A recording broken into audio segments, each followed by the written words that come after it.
Welcome back. Film Nagar మే సవాల్ అన్నట్లుగా జరిగిన మా ఎన్నికల్లో విజేత ఎవరు? కామెడీ హీరో రాజేంద్ర ప్రసాద్, సహజ నటి జయసుధన. కొద్ది గంటల్లో ఈ ఉత్కంఠకు తెరపడనుంది. వివాదాలు, కోర్టు విచారణ తర్వాత వెలువడబోతున్న ఈ ఫలితంపై సినీ ఇండస్ట్రీతో పాటు జనం కూడా ఉత్కంఠగా ఎదురు చూస్తున్నారు.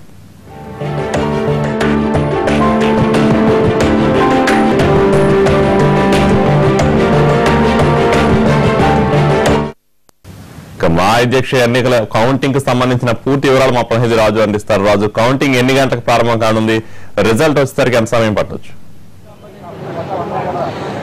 కళ్యాణ్, మొదటి నుంచి కూడా చూస్తున్నాము మూవీ ఆర్టిస్ట్ అసోసియేషన్ ఎన్నికలు మొత్తం కూడా ఒక ఉత్కంఠ భరితంగా ఒక పెద్ద సినిమా క్లైమాక్స్ ని తలపించాయని చెప్పుకోవచ్చు. అసలు ఎన్నికలు జరుగుతాయా లేదా అన్న స్థాయి నుంచి ఈ రోజు ఎన్నికల ఫలితాలు మరి కాసేపట్లో మొదలయ్యే పరిస్థితి మనకు స్పష్టంగా కనిపిస్తుంది.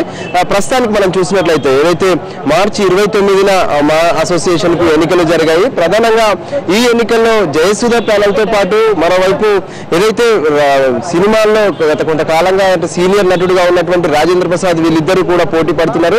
మరో మూడో వ్యక్తి కూడా ప్రెసిడెంట్ గా పోటీ పడుతున్నప్పటికీ వీళ్ళిద్దరి మధ్యనే ఎక్కువ పోటీ నెలకొందని కూడా చెప్పొచ్చు. అయితే కొద్దిసేపట్లో అంటే 11 గంటలకు సరిగ్గా ఈ ఎన్నికల కౌంటింగ్ ప్రారంభమవుతుంది. మొత్తం కూడా ఈవీఎం ద్వారా జరిగినటువంటి ఈ ఎన్నికలు సరిగ్గా ఫలితాలు రావడానికి ఒక గంట సమయం పడుతుందని చెప్పి ఇప్పటికే ఎన్నికల అధికారి కృష్ణమోహన్, దీనికి పూర్తిగా కూడా ఎన్నికల రిటర్నింగ్ అధికారిగా కృష్ణమోహన్ సీనియర్ అడ్వకేట్ వ్యవహరిస్తున్నారు.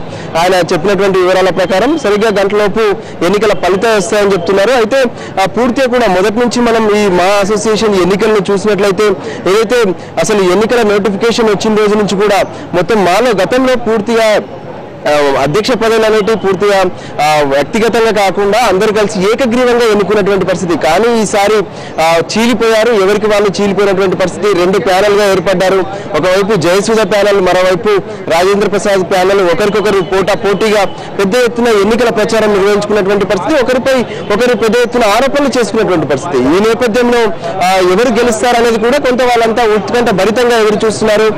మా కుటుంబం అనేది 2గా చీలిపోయిందని చెప్పి పెద్ద నాయకులు దాసరి నారాయణరావుతో పాటు మిగతా వాళ్ళంతా కూడా సినిమా హీరోలంతా కూడా చెప్పినటువంటి పరిస్థితి. ఈ నేపథ్యంలో గంట తర్వాత వచ్చేటటువంటి ఫలితాలు ఎలా ఉంటాయి, వాటి వాటి పరిణామాలు ఎలా ఉంటాయనే దాని మీద కూడా అందరూ సినీ వర్గాల్లో ఒక బేరీజ్ వేసుకున్నటువంటి పరిస్థితి. ఈ నేపథ్యంలోనే ప్రస్తుతం మొదలైనటువంటి ఈ కౌంటింగ్ సంబంధించి మొత్తం ప్రెసిడెంట్స్ తో పాటు ఎగ్జిక్యూటివ్ మెంబర్లు, దాంతోపాటు వైస్ ప్రెసిడెంట్లు కూడా ఉన్నారు. అయితే వైస్ ప్రెసిడెంట్ల విషయంలో మంచు లక్ష్మితో పాటు శివకృష్ణ ఇద్దరు కూడా యునానిమస్ గా గెలిచారు.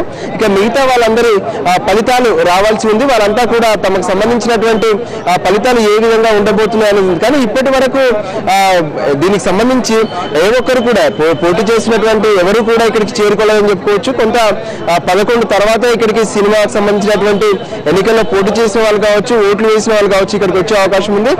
మొత్తం 702 ఓట్లు దీనికి సంబంధించి ఉంటే మొన్న జరిగినటువంటి మార్చి 29న జరిగినటువంటి ఎన్నికలో 394 ఓట్లు మాత్రమే పోలేనటువంటి పరిస్థితి, అంటే 50% దాటాయి. కానీ ఈ పరిస్థితుల్లో కొంత మా అసోసియేషన్ లో ఉన్నటువంటి ఈ గొడవలు ఇవన్నీ కూడా ఎన్నికల తర్వాత సర్దుమవుతాయని చెప్పి ఇప్పటికే చెప్తున్నారు.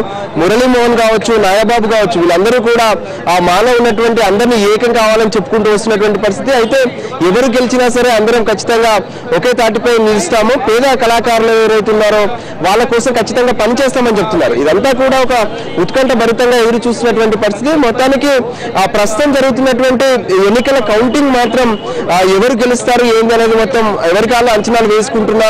కొంతమంది రాజేంద్ర ప్రసాద్ గెలుస్తారని, మరికొంతమంది జయసుధ గెలుస్తారని చెప్పుకుంటున్నప్పటికీ ఎవరు కూడా ఒక క్లారిటీకి రాబోతున్నారు. ఎన్నికల ఫలితాలు వస్తే తెలుస్తాయంటున్నారు. అసలు ఎన్నికల లెక్కింపుకు సంబంధించి ఏదైతే ఓ కళ్యాణ్ సివిల్ కోర్టుకు వెళ్ళడం జరిగింది, అసలు ఎన్నికలు నిర్వహించవద్దు, ఎన్నికలు పూర్తిగా కూడా ఒక లోపభూయిష్టంగా జరుగుతున్నాయని చెప్పారు. కానీ ఈ విషయంలో కూడా మొత్తానికి కోర్టు ఇచ్చినటువంటి ఆదేశాల మేరకు ఈ రోజు ఎన్నికలకు సంబంధించినటువంటి లెక్కింపు మొదలైంది. దాదాపు 12 గంటల ప్రాంతానికి మొత్తం దీనికి సంబంధించినటువంటి ఎన్నికల ఫలితాలు బయటకు వచ్చే అవకాశం స్పష్టంగా కనిపిస్తుంది. కళ్యాణ్, థ్యాంక్ యూ రాజు. బులెటిన్లో మరో షార్ట్ బ్రేక్ తీసుకుందాం. Stay tuned.